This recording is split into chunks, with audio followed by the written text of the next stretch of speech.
Suur tänu. See oli tegelikult suurepärane sissejuhatus minu tänasele kõnele. Kusjuures huvitav on see, et nii nagu ikka, meil ei ole midagi kokku lepitud kellegiga enne. Vahest on niimoodi, et küsitakse, et mis see kõne teema on, et siis saaks laulud valida. Ega nii pole ka paha.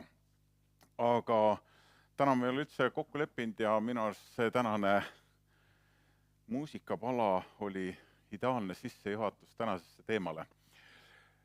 Mu kõne pealkiri on see, et kas sina tead oma rolli?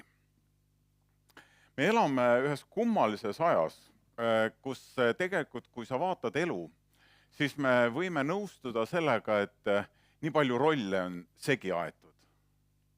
Me elame sellises ühiskonnas, kus rollid on täiesti segi ja ometi keset seda on see küsimus väga aktuaalne, kas sina tead oma rolli. Võta näiteks, kui sul on küsimus selle kohta, et kas rollid on või ei ole segi, siis lihtne näide on näiteks mehe ja naise roll. Tänapäeval on see täiesti nagu segi ja paljudele on üllatus see. Lihtne näide, kas olen märganud, kui inimene langes pattu, siis millegi pärast Jumal küsis mehe käest, mitte Eeva käest, Aadami käest küsiti, kus sa oled. Ehk teise sõnu, mehe roll on Jumala poolt väga konkreetselt paika pandud ja tänases ajas on üks pärast segapudru, aga see ei ole see, millest mina täna räägin. Samas jälle, ma arvan, me kõik nõustume, et meile kõigile elu pakub erinevaid rolle. Ja nii mõnegi rollil, kuhu me astume, on mega või meeletu selline potentsiaal muuta meie elu väga paljus. Näiteks, kui sa võtad näitleja rolli, kindlasti igal näitlejal on selline oma unistuste roll, aga on ka näitlejad, kes võivad sattuda ühte rolli ja see roll muudab nende elu totaalselt või hakkab kaasas käima kogu elu. Ma ei tea, kas see on minu aastaarvust lähtuvalt, sünniaastaarvust lähtuvalt. Kui mina mõtlesin, siis üks inimene, kelle peale mina mõtlesin kohe, on Kevadest Kiir. No see roll nagu jäi teda saatma ja võiks öelda, et tule rollist välja. Kuidas sa tuled, kui kõik samastuvad, kohe isegi, kui kohtad mõtled, ahaa, ehkki me kõik teame, et ta tegelik nimi on hoopis teine, et ei ole Kiir täisnimi. Et sama tähtis on ka rollist välja tulla. Samas me saame ka aru sellest, et elu olukorrad suruvad meid rollidesse, kus me ei peaks olema. Näiteks on inimesi, kes kuidagi kasvavad üles ja kannavad enda sees sellist ohvri rolli. Et sellepärast, et minu elus oli nii ja nii, ma tunnen ja võib-olla sellel on ka pädev põhjus, aga ma kannan sedast ohvri rolli, aga Jumala vaatevinklist ei ole see roll, milles sa peaks käima, lihtsalt elu on surunud sind sellesse. Ja enne kui ma selle üldse nüüd tekstiga edasi lähen, mul on üks, ma igaks juhuks ei vaata kellelegi otsa, aga mul on üks väga konkreetne sõnum kellegile. Ja ma selgitan seda natukene ennem lahti, kui ma tulen selle sõnumi juurde. Kui ma teaks, kes see inimene personaalselt on, siis ma ei ütleks seda kantslit, vaid läheks selle inimese juurde ja ütleks privaatselt. Aga see sõnum on selline väga lihtne. See armukese roll, see ei ole mõeldud sulle. Ära ole selles rollis või ära astu sellesse rolli. Ja reeglina, kui sellist sõnumit öeldakse, siis tavaliselt mõeldakse kohe naisterahvale ja see võib nii olla. Aga selle nagu armukese tähendus minu jaoks natukene laienes selles mõttes, et see puudutab ka mehi. Ja teate, mis koha pealt? Sa mõtled, et pastor, sa oled täitsa libedal jääl. Teate, inimene, kelle elus on armuke, siis tegelikult selle telgi tagune on see, et tal on aseaine. ta elus on üks aseaine, tal on tekitanud ühe aseaine oma ellu ja selle lõpp ilmselgelt kõik saavad aru, ei ole mitte õnnelik ja kõik muu, mida see maailm pakuks, vaid selle lõpp ei ole hea. Ja samamoodi ka mees saab tekitada piltlikult öeldes võib-olla mitte füüsiliselt armukese rolli, aga selles kontekstis, et sa tekitad selle aseaine asemel ühe asja, mis kuidagi Jumala vaatevinklist sõnastub sellena, et kuule, tegelikult kui Jumal vaatab sinu elu, siis tema sõnum on, et kuule, sul on armuke sinu elus. Ja võib-olla sa ehmatusega ärkad üles, mõtled, ei ole võimalik, aga Jumal ei eksi. Nii et kellele see iganes sellises võtmes rakendub, las Jumala sõna puudutada, las Jumala vaim puudutada ja las see minna isiklikuks. Aga üks on kindel, kui inimese elus lähevad rollid segamini, siis see inimene on segi, pole vahet, on see abielus, on see tööl. Kui rollid lähevad sassi, siis probleemid ei ole kaugel. Ma mõtlesin, kõige võib-olla paremini me näeme seda rollide olulisist näiteks oma ihu puhul. Nüüd sa mõtled, mis kontekstis see läheb. Aga mõtle korra minuga kaasa. Kujutad ette, kui käed otsustaks võtta üle jalgade rolli. Jalad on nii palju käinud, las nad puhkavad, panevad ennast risti korra.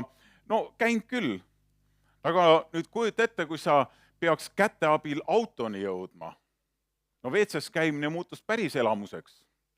Rääkimata selles või proovi kohvikus jalga abida kohvi juua. Kui me peale sellist kogemust ütleks, et kuule, käed või jalad on tarbetud, ei ole. Nad astusid valesse rolli. Ja samamoodi käed ei ole mingis kontekstis üleliiged, vaid lihtsalt kui nad võtavad vale rolli üle, siis asjad lähevad väga keeruliseks. Nii et kas tead oma rolli on päris tähtis küsimus. Aga nüüd me tuleme Jumala sõna juurde. Ma pean ütlema, et kas tead oma rolli, see on selline väga lai teema. Aga mul on paar spetsiifilist punkti Jumala poolt antud, mis läheb natukene huvitavas võtmes, aga kuula. Me loeme parajalt pikka lõigu Jumala sõna ja see on 1. Saamuli 16. Kui sa oled kauem usu juures olnud, siis see on teada-tuntud lugu, kui ei ole, siis sa kuuled igal juhul seda. Ja Jumala korraldus siis prohvet Saamulile on selline. Täida oma sarv õliga ja mine.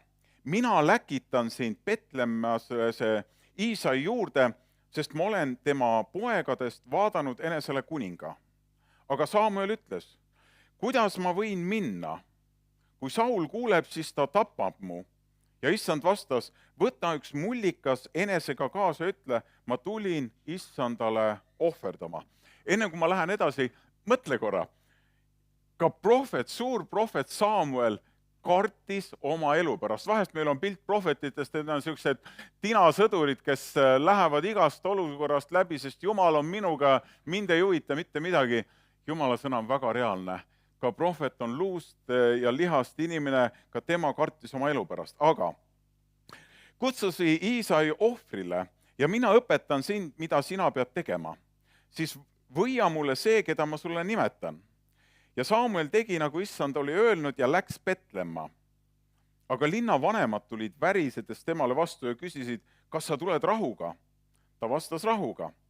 Ma tulen issandale ohverdama, pühitsege endid ja tulge koos minuga ohvrile. Siis ta pühitses Iisaid ja tema poegi ning kutsus nad ohvrile. Kui nad tulid, siis nad nägid Eliabi ja mõtles, küllap on nüüd issand eest tema võitu.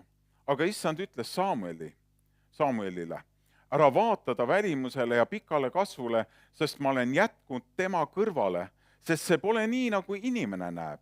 Inimene näeb, mis on silma ees, aga issand näeb, mis on südames. Siis Iisai kutsus Abinadabi ja laskis ta Saamuelist mööda minna, aga Saamuel ütles, issand ei ole ka teda valinud. Siis Iisai laskis samma mööda minna, aga Saamuel ütles, issand ei ole ka teda valinud. Nõnda laskis Iisai oma 7 poega Saamuelist mööda minna, aga Samuel ütles Iisale, issand ei ole neid valinud. Ja Samuel küsis Iisailt, kas poisid on kõik siin? Iisai vastas, noorim on veel järel, aga vaata, ta hoiab lambaid. Siis ütles Samuel Iisaile, läkita keegi talle järele ja tooda siia, sest me ei istu lauda enne, kui ta siia tuleb. Ja Iisai läkitas mehed ning laskis ta tuua, ta oli punapalgeline, ilusate silmadega ja kauni välimusega. Ja issand ütles, tõuse ja võia teda, sest tema on see. Ja Samuel võttis õlisarve ja võidis teda ta vendade keskel ja issanda vaim tuli võimsasti Taaveti peale alates sellest päevast ja edaspidi. See on üks huvitav lugu, mida paljud on kuulnud, kus üks karjapoiss kutsutakse kuninga rolli. Taavet võis päeva lõpus öelda, oli see vast päev. Ma arvan, kui ta poisina, noore poisina, ta võis olla, 12, 13 või sinna kanti, sest karjapoisid olid sellises vanuses, oli see vast päev Taavetile. Aga tead, mis see on üks põnev lugu, ma ei lähe väga-väga sügavalt siia sisse, aga nopime siit mõned asjad välja. Tead, mis minu jaoks tundub kummaline, on see, et esiteks kui Taavet saab selle kutse osaliseks, et Jumal kutsub teda kuningaks noore mehena, siis minu üllatuseks see, et me ei loe midagi välja sellest, et isa oleks suure võõruspeo teinud, teades selle kultuuri konteksti, et perekond oleks kõik öelnud, jehee, lõpuks meie mees on nüüd pukis nii-öelda, et nüüd lähevad asjad õiges suunas ja tema osutuks Jumala valituks vastupidi.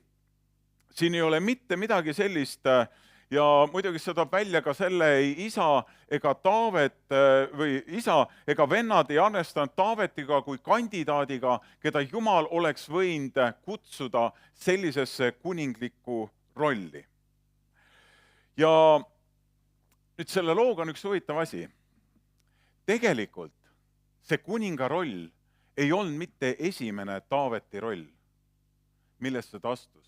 Ja mul on sulle küsimus, tahad sa pakkuda, mis on see roll, milles Taavet ennem oli, et kuninga rolli astuda?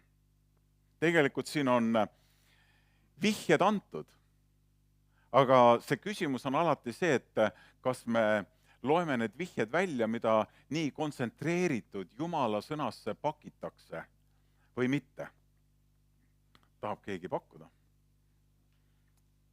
Okei, sa saad kodus selle üle lugeda. See vihje on selles, kus issand ütleb Samuelile, ja vaat siin on jälle huvitav, prohvet ei jaga Jumala mõtted, prohvet nägi oma inimliku pilgu läbi, ka tema, kes oli piisava vaimuliku kogemusega, ta nägi ikkagi seda, mis on inimesele näha ja Jumal ütleb talle selgelt, ära vaatada välimusele ega pikale kasvule, sest see pole nii, nagu inimene näeb. Inimene näeb, mis on silma ees, aga issand näeb, mis on südames. See roll, kuhu tegelikult Taavet astus, ei ole just populaarne roll. Seda ei reklaamita reeglina jumalateenistustel või suurtel kuldsaadil, et kas sina tahad sellesse rolli, sest tihti ma olen näinud, kui tehakse selliseid kutsed, siis öeldakse, et kellel on seal erikutsumine ja prohveti roll ja see võib olla, ei vaidle vastu. Aga on üks roll, mida mina näen seda lugu lugedes. Miks Jumal kutsus Taaveti sellisesse kuningrikku rolli? Ja on see roll on see, et esimene roll, kuhu tegelikult meie peaks kõik astuma, on see, et puhasta oma süda. Oled sa mõelnud, et see oli see roll Taaveti elus, mis tõstis teda Jumala listis sellele top 1 kohale, et see on minu kandidaat, see on see isik, kelle mina valin, ehkki inimesed ei valiks teda. Ja mina küsin, kas oled sina astunud sellesse rolli? Vahest, kui me räägime Jumala rollidest, ja see on teema on lai, on kõik need prohvetid ja apostlid ja kõik need rollid on ka olemas. Aga see kõige esimene roll, millesse meie peaks astuma, ja ma loodan, et sa oled astunud või astumas, on see, et puhasta oma süda. Taavet tegi seda. Kui nüüd piibel säästab meid nendest detailidest, et millises võtmes Taavet see tegi. Võib-olla seal oli näiteks võimalus, kui lõvi tuli ja viis ära lamba, siis ta ei hakanud mingit udu ajama, vaid ta rääkis täpselt nii, nagu asjad oli. Seal oli kindlasti võimalusi, aga Taavet oli see isik, kes astus sellesse rolli, kuhu meie oleme kõik kutsutud, ja see roll on see, et kas sina puhastad oma südant. Ja mul on mõned küsimused selles kontekstis. Kas sa võtad seda rolli tõsiselt? Teatavasti rolle ka nagu elus võib võtta pinnapealselt ja väliselt, aga see on roll, mida peaks võtma kõige tõsisemalt. Ei saa teisiti, ma toon sulle paar näidet. Ma olen kokku puutunud paari inimesega, kes on tõsiselt jõukad ja teatud põhjustel on tõeliselt suured summad nende käes olnud. Aga tead, nendega on juhtunud üks õnnetu asi. Ja see asi on nimelt see, et nemad võtsid rolli, mis neil ei ole mõeldud. Näiteks ma tean paari inimest, kes võtsid ärimehe rolli. Meeletud summad, ma arvan, tavainimene me elu jooksul ei saa selle palga sellised kokku. Ja kõik see lihtsalt läks käest läbi. Ainult selle tõttu, et nad võtsid vale rolli. Ja nüüd, okei, me võiks öelda, et raha on raha, aga vaimulikult on rolle, mida tuleks väga tõsiselt võtta. Ja mina küsin, kas sina võtad seda rolli tõsiselt? Ja see võtmeküsimus, kus sa saad vastuse, on sellele. Millal sina viimati nutsid oma südame rikutuse pärast Jumala ees? Sa ei pea mulle vastama. Kui sa ütled, et ma ei ole sinna jõudnudki, mul on sulle natukene halb uudis. See on sul ees. See on sul ees. Sest see on see, mis rajab meile vaimulikku sellist vundamenti. Ma ei ole näinud maja vundamendita. Ma ei ole näinud maja katuseta või akendeta, kus keegi tahaks elada. Vaata, see roll on nii tähtis, et me ei saa sellest mööda vaadata. Ükskõik kui ilusad unistused sul täna on.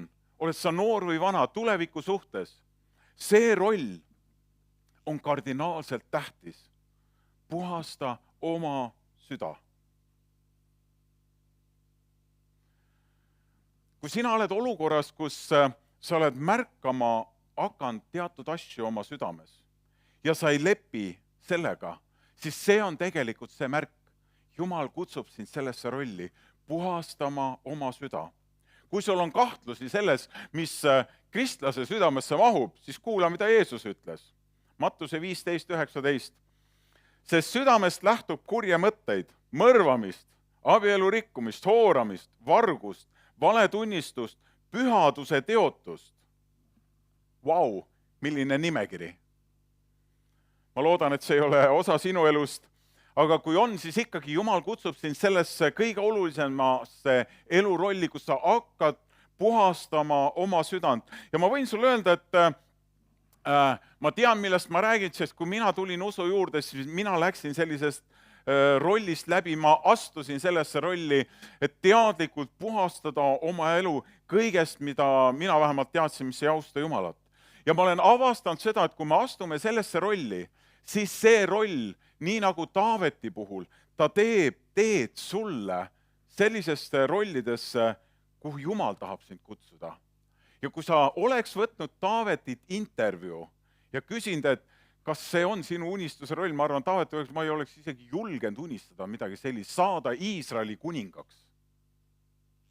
Mõtle, kui erinev tase on see sellest, mida Taavet julges unistada. Võib-olla ta julges unistada, et ta on väga hea karjane, no ütleme seal top 5 hulgas. Aga seda unistust, et temast saaks Iisraeli kuningas, ei olnud. See on see esimene roll, kuhu Jumal sind ja mind kutsub. Tegelikult neid rolle on 3, aga ma vaatan, kas ma piirdun 2 või mitte. Järgmine roll tuleb Johannese evangeeliumist. Ja võib-olla korraks veel tagasi vaadates, see on ka põhjus, miks need ülejäänud vennad ei kvalifikatseerunud. Sest sa näed nende südamekurjust hiljem, kui nad läksid rindele moona viima, siis nende südame kurjus paljastus. Sest nad ei olnud astunud sellesse rolli, kuhu Jumal kutsus ja selle tõttu teatud uksed läksid plõks kinni ja nad ei saanud kätte seda, mida Jumal oli valmis neile pannud. Nad jäid sellesse omaenda rolli ja ei saanud kätte seda, mida Jumal tahab anda. Nüüd järgmine roll, mis on kirjeldatud Johannese evangeeliumis 13. peatükis, 3. salmis. Kui päris paras lõik, aga Jumala sõna on hea. Ja kui Jeesus teadis, et Isa on andnud tema kätte kõik ning et ta on pärit Jumala juurest ja läheb tagasi Jumala juurde, tõusis ta õhtu söömaajalt üles, pani oma kuue ära, võttis rätiku ning sidus selle endale vööle. Seejärel kallas ta vett vaagnasse ning hakkas pesema jüngrite jalgu ja kuivatama rätikuga, mis oli tal vööl. Siis tuli Siimon Peetruse juurde, siis ta tuli ja ta ütles temale, Issand, kas sina tahad pesta minu jalgu? Jeesus vastas, mida mina teen, seda sina praegu ei tea, aga küll sa pärast saad aru. Peetrus ütles talle, mitte mingil juhul ei pese sina minu jalgu. Ja see on selles kontekstis, et ta teadis, et Jeesus on Messias. Jeesus vastas talle, kui mina sind ei pese, sul ei ole osa minuga. Siimon Peetrus ütles talle, Issand, ära siis pese üksnes mu jalgu, vaid ka käsi ja pead. Jeesus ütles talle, puhtaks pestul ei vaja pesta muud kui jalgu, sest ta on üleni puhas. Kuid teie olete puhtad, kuid mitte kõik. Ta ju teadis, kes tema reedab, sellepärast ütleski, teie ei ole kõik puhtad. Kui ta nüüd nende jalad oli pesnud ja oma kuue oli võtnud ning jälle lauda asunud, ta ütles neile, kas te saate aru, mida ma olen teile teinud? Te hüüate mind õpetaja, Issand, ja te ütlete seda õieti, sest see ma olen. Kui nüüd mina, Issand ja õpetaja, olen teie jalgu pesnud, siis tuleb teilgi pesta üksteise jalgu, sest ma olen teile andnud eeskuju, et teiegi teeksite nõnda, nagu mina teile olen teinud. Nüüd ma kindluse mõttes ütlen üle, me ei hakka täna jalgu pesema, aga see lugu vajab lahti rääkimist, sest on neid kohti, kus seda praktiseeritakse, aga me peaks mõistma jälle asja sisu, mitte välist vormi, sest meid eristab ajakultuur ja ajalookultuur. Mõlemad on täpselt sama olulised. Nüüd, et mõista seda lugu õieti, mis rolli Jeesus pakub, mitte jalapesija rolli. Eestlastele see üldiselt enamus ei meeldi, oleneb rahvusest, aga see roll on oluline. Siis mida on vaja teada et mõista mis on selle loo taga? Esiteks oli tolle aja kultuurikomme, selles mõttes ei olnud meie aeg. Inimesed käisid sandaalides, soe oli, keegi ei kasutanud sokke ega talve, kõik see oli kauge teema, mis meil on nagu iseenesest mõistetav.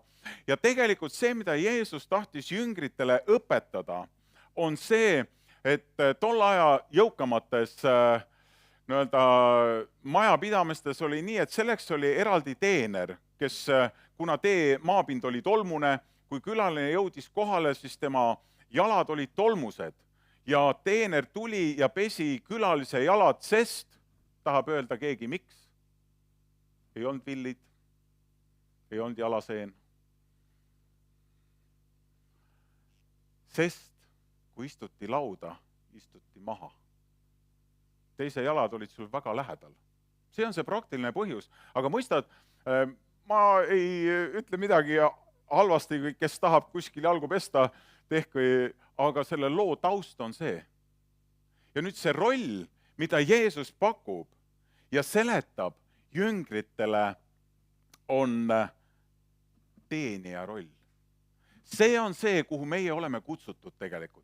See on see teine kutse, mis on väga oluline iga kristlase elus. Pole vahet, kes sa oled sa noor või vana, igaüks on kutsutud sellesse teenija rolli ja Jeesus näitas selle ette ja muidugi siit on, selles loos tuleb ka välja, miks need sellised kummalised seosed, miks Peetrus ütleb, et ei, no sina nüüd küll minu jalgu ei pese, et nii madalale ka ei maksa tulla ja Jeesus nagu murdis neid arusaamisi nii nagu need sebeduse pojad, kellel läks lamp põlema, et ahaa, siin läheb kohtade jagamiseks, et tahaks istuda paremal või vasakul pool, et tahaks selle rolli kätte kaubelda.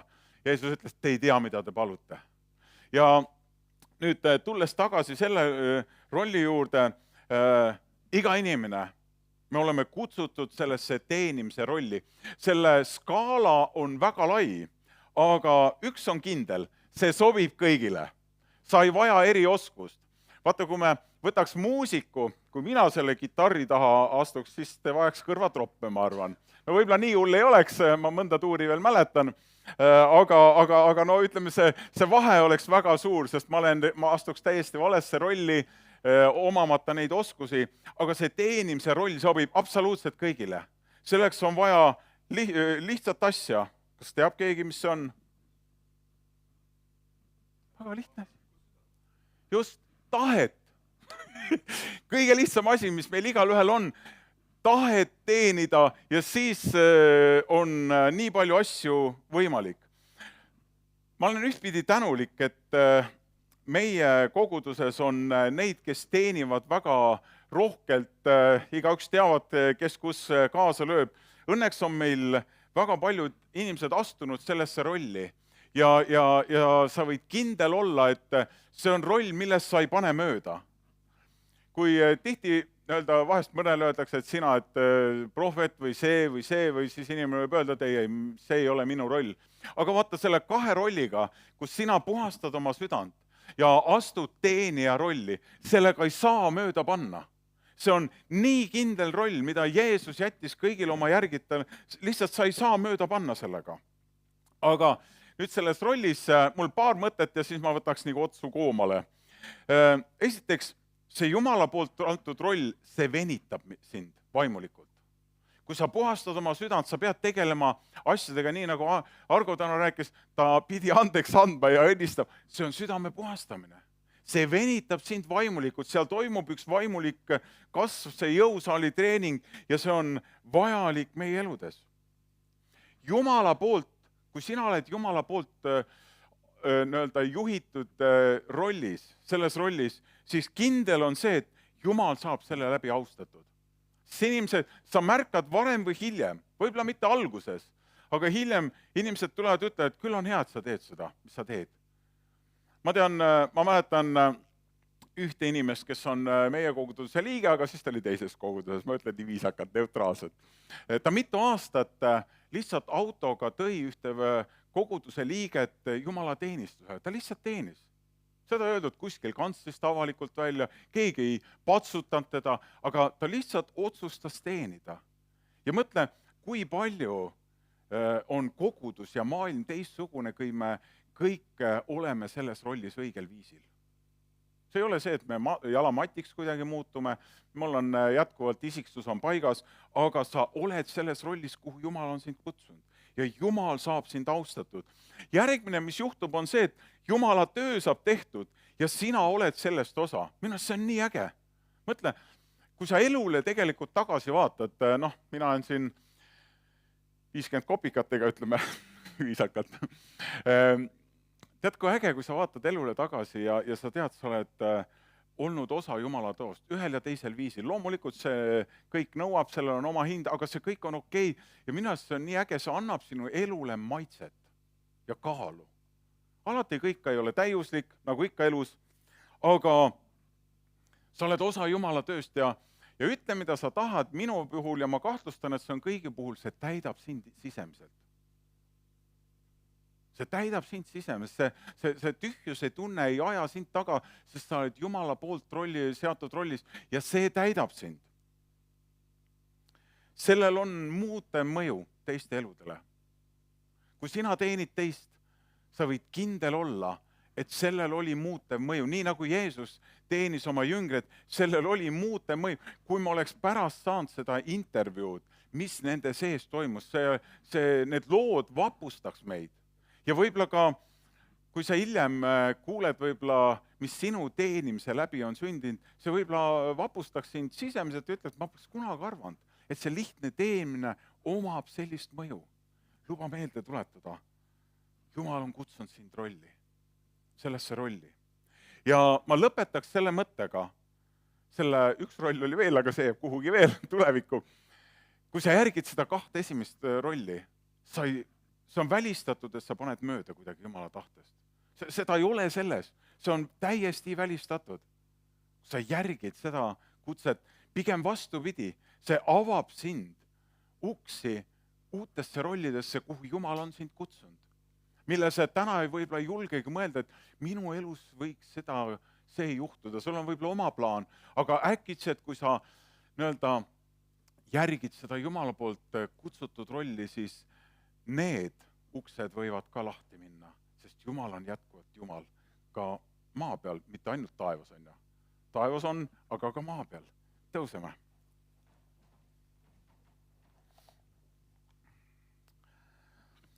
Isa taevas, ma tänan, et see sõnum on inimesi, kellele see sõnum mõjub selliselt, et selline vaimulik kokkupuutepunkt on ka olemas, kus ma nutan oma palvekambris oma rikutuse eest ja ma tänan, issand, et on inimesi, keda sa juhid sinna. Ja see on vabanemise, mitte süütunde koht, vaid see on selle rolli võtmise koht, mis käib kaasas sellega, et puhas süda. Et ma olen selles rollis, kus minu süda on puhas. Et ma puhastan mineviku saastast ja võib-olla ka oleviku saastast. Et ma lasen sellel kõigel välja minna. Ja Jumal on seda vägev tegema. Sest me teame, et Jeesus on surnud. Ja ka üles tõusnud, et see kõik võiks sündida meie südametes. Aga ma tänan, et selle sees on ka julgustus olnud neile, kes juba teenivad. Kes on juba astunud ja nii mõnigi võib süttida sisemiselt, et aga ma tahan ka teenida, sest Jeesus jättis sellise eeskuju, ei mitte jalapesemise eeskuju, vaid teenimise eeskuju. See kuidagi puudutas. See läks nii isiklikult ja ma ei saa lihtsalt rahul olla ennem, kui ma leian selle viisi, kuidas mina teenin. Ja ma tänan, et see skaala on nii lai. Ja ma lihtsalt palun, et Püha Vaim inspireerigu ja juhatagu sind sinu teenimise sisse, sest see on kõigile. Ja kui sa oled selle rollis, siis sa võid näha, et tuleb päev, kus Jumal avab ja kutsub sind nendesse rollidesse, kus sa koged, et see on eesõigus, see on austus, et see on Jumal, kes on seda teinud. See on tema plaan ja see on üleloomulik ja see on nii vägev, et see ületab sinu mõtteviisi. Ja Jumal kinnitada seda sõnumit igaühe me sisse Jeesuse nimel. Aamen. Ja nüüd kas me laulame laulu või kuuleme ühte lugu, emba kumba?